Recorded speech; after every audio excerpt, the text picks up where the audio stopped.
जोहार गे संतली kids channel को इंगे डिगीर सोरेन और तेहेन दो इन गोड़म बुढ़ी एगो करेया जोहार गे तेहेन दो इन गोड़म बुढ़ी को ना बड़ाई जनिंग करा चेदा अबो साकरात बोन माना गया आदो खान बाम बिलम कते देला तबे बोन एतहब लगे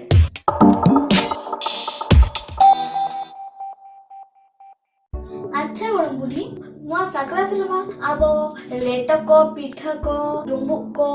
खजड़ी सिपी को काटकम को बन जम के गया किंतु अब साकरात सा बन मनाव गया अब तो चेदा बन मनावा माने अब तो चासी हड़ कना बन सेदाय तो चास कते गे बन जम लेगा नेतार को बखन बन गोटा दिसम बन पसनाव कना बाबुनी अदो ओना लेकाते अदो साकरात दो सेरमा एतोहब रिया पुइलु परब कान ताबोना नोडे खन एतोहब कना पुस बंगा पुस माग को लैया को अदो तामाने झतो हुड़ू रकाब चबा कते रस्का रस्की अदो साकरात मिटंग मिना ताबोना दिन साकरात सेटरो कना ना इना परे दो हुड़ू को रकाब चबा केन माने साकरात सेटरो कना अदो साकरात सेटरो खान दो अने जे मिट चांदो 15 दिन मांग खन गे अदो ना ताबेन को ढिंकी रे को हुड़ुंग काते को बेना ताहे पहिल दो हलंग दो तामने आदवा चावले को हुड़ुंग का तामने ढिंकी रे हलंग को बेनावा खजड़ी ह निजते के को आताया हैं खजड़ी को आताया गिद्रा को तो खूब रस्क साकरात आले ना तारपरे ओड़ा कोरे मेना को तामना सुक्री को सिम को हां अदो सुक्री को जेखन साकरात सेटेरोआ अदो झतोआ रेडी कना बीर कोरे खन सकाम को कोई जगह ना ये को पतरा को बेना गुरु को बेना उरत का मराम कोरे खन ये कोनते ना सकाम को पटी उरत का आ साकरात सेटरो कना ना अदो पुइलो हिलो दो चेक को मेता मसे ना दो चाउडी को मेता इन हिलो दो सेता बेरा ओका पर हकू को गड़िया को मेना ताबन खान हकू कोन सब बन चला काटकुम सब बन चला हैं अंकु हकू काटकुम तो दरकार किया को इन हिलो दो हैं अदो उनको कोन साबु को रस्की अदो अयुब तेखान गे अदो हकू काटकुम को कोन उतु को मित्रे तारपरे जिल को सुक्री को इन हिलो के को गज कुआ चौडी हिलो के सुक्री को गज कुआ मेरम को गज कुआ तारपरे इन हिलो ये काते अयुब ते अबो बन लेटो पिठया जहागे अदो अयुब बन जम बड़ा काते अदो इन हिलो मा बन गितिया अदो उन जो अदो सेदाय बुढ़ी को लैया लिया एनते को लैया को मेना को ये जम का पे लाज करे सुनुम को जम पे का को मेता लिया चेदा बा लैया को साकरात बुढ़ी हिजु आय लाजे हातवाय तपिया हैं नुन जुदी सुनुम भाई हो जगा तले खन साकरात बुढ़ी हेकते इमा लाजे हातवाय तबा ओय अदो उनका को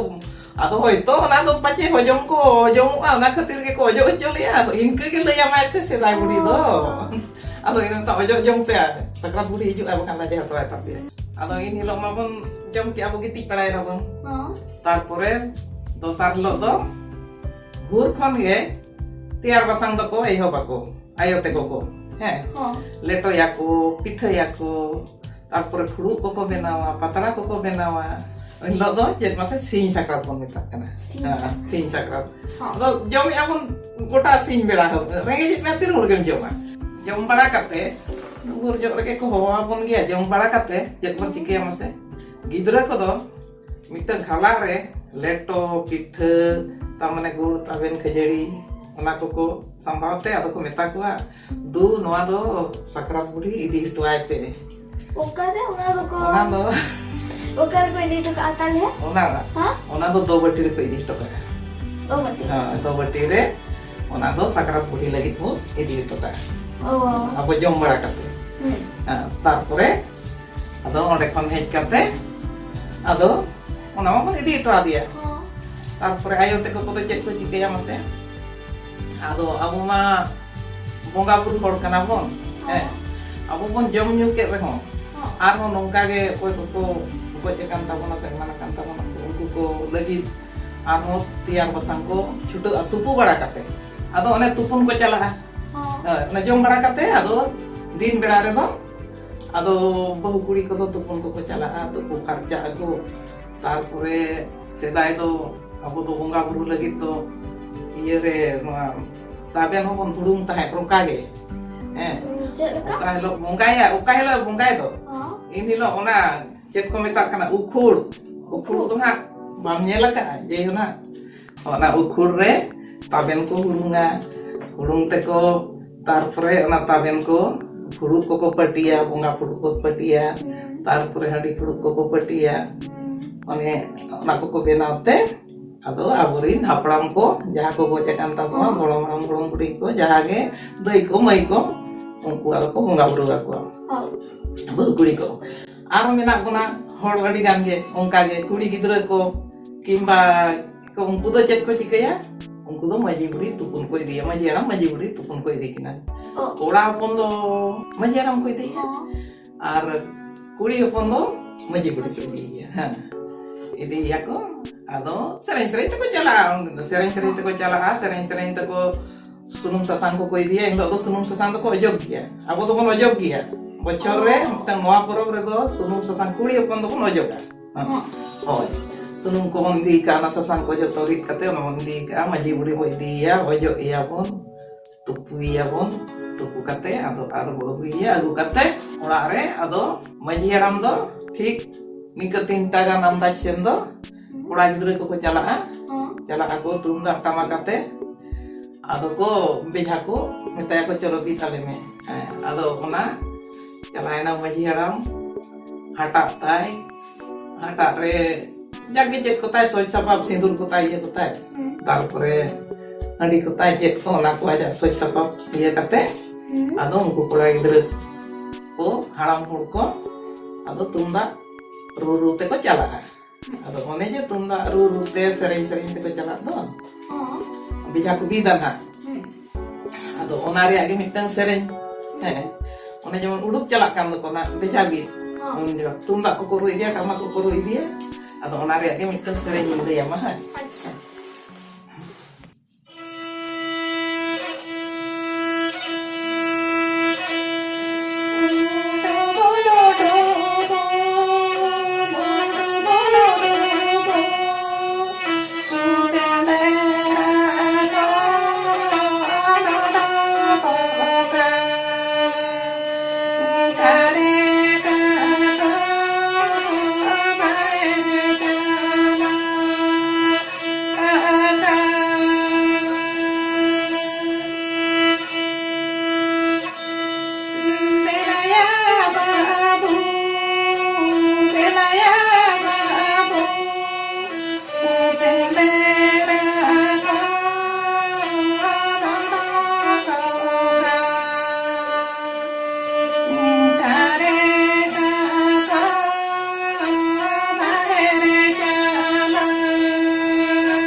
sering-sering teko chala ru idia ko sering idia ko tarpore sen nako dahi re ado beja bit kiya majeram bit kiya bit kate Ada kan beja ko tuin do kora ko tunya ar se kuri ko tunya se barore ko tunya banga ona do kora itu tunya mane kuri gidra sudu nyel ko jana ba unku do nyel ko jana para kare ko tinggu ko unku do abu dira ko to ko serenya ba bit kiya ko ado mik pante te adi gan joto aturin kora joto ko chala to joto ge sarate ruska to ko beja tunya ado ruska te ko tunya ko ado okoi chona am bajao kan tayamen kan mikro pale ado majeram auri ko bajao do ko tunya jadi pako adi ko tunya aro yo tara ko bajao onka do bang kana ona mo auri ko bajao ko tunya ko tarpor ko ya bajao kan reke ado ni do ko iya cuma majeram me chala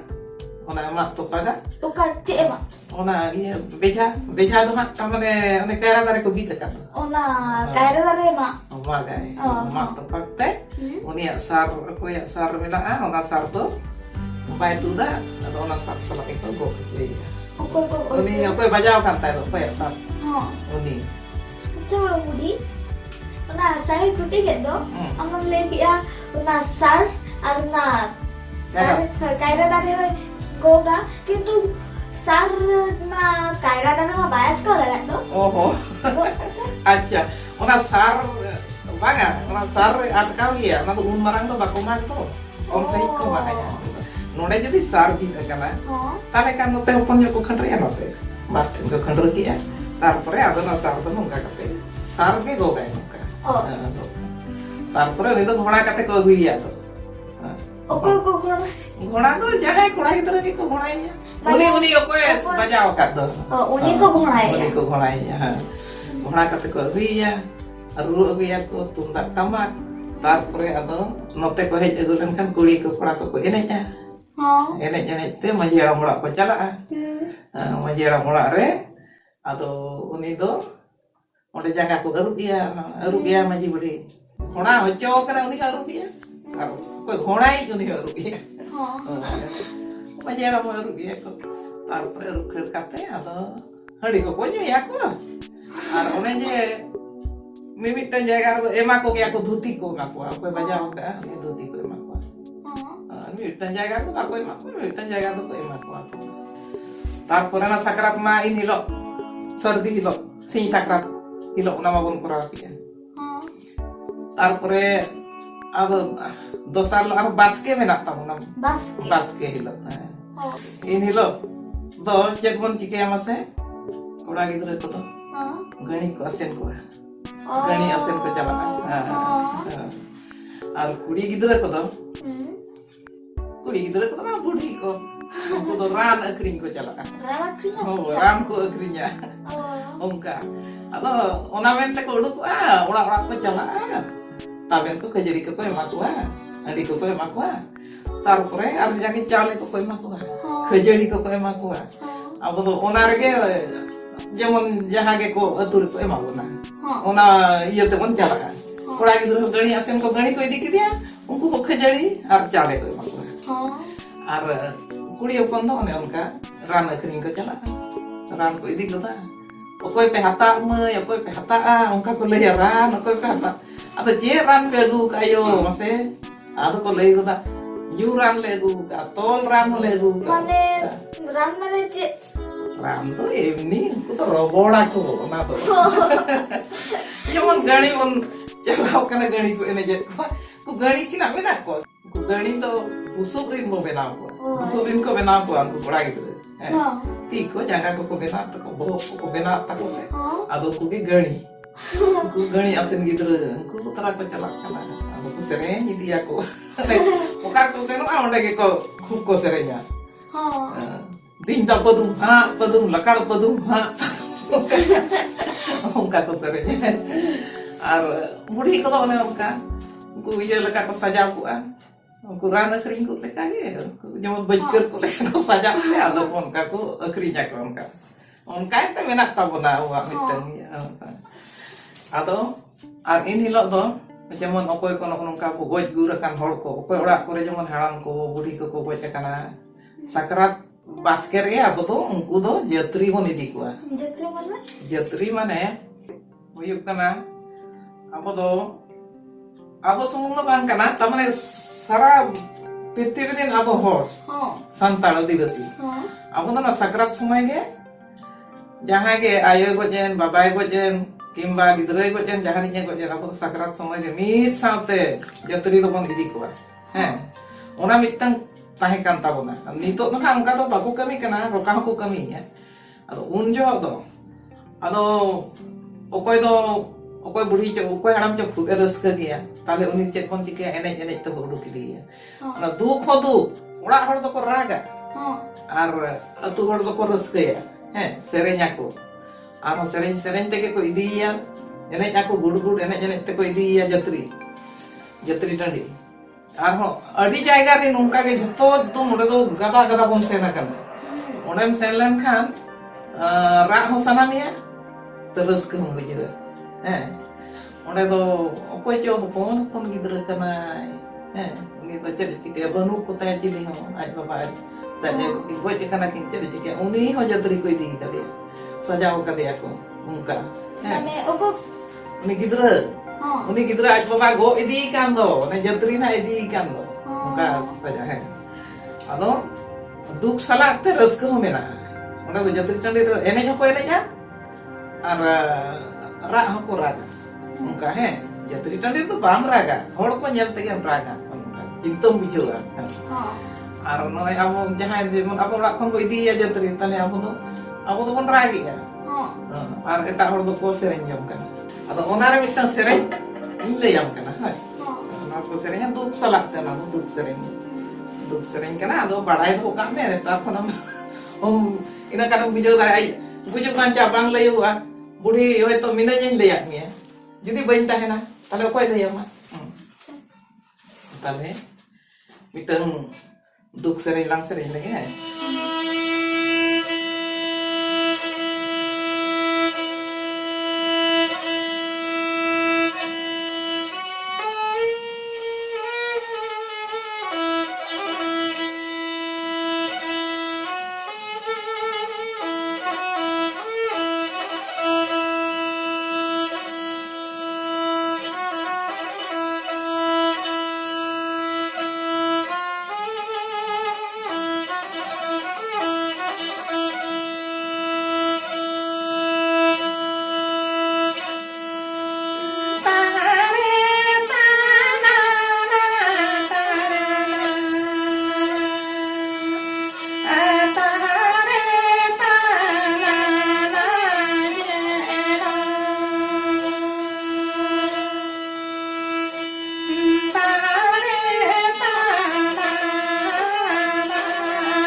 aj babae goj kana to